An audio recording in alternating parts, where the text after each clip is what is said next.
여러분 안녕하십니까? 오늘은 우리은행 600억 원대 횡령 사건과 관련해 저희가 단독 취재한 내용부터 전해드리겠습니다.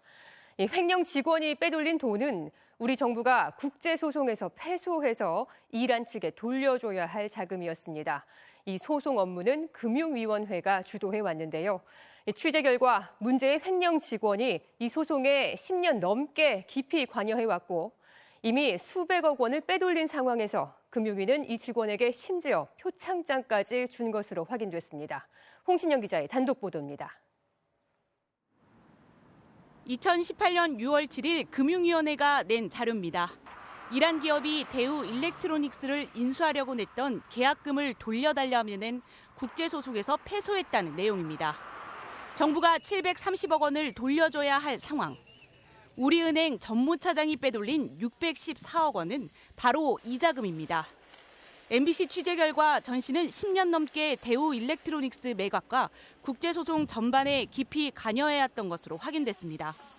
실무를 주도한 금융위원회 아래에서 일해 자금 사정을 꿰고 있었던 겁니다. 당연히 금융위로서는 그 당시에 돈이 어떻게 관리되고 있는지를 정확하게 파악해서 그것을 제대로 보관시키게 할 그런 책임이 명백하게 있는 거고요.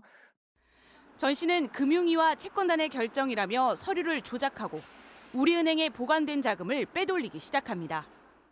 2012년 10월 소송에 공탁금으로 써야 한다며 173억 원을 수표로 빼갔고 2015년 9월 신탁 예치금으로 써야 한다고 서류를 꾸며 또 148억 원을 수표로 가져갔습니다.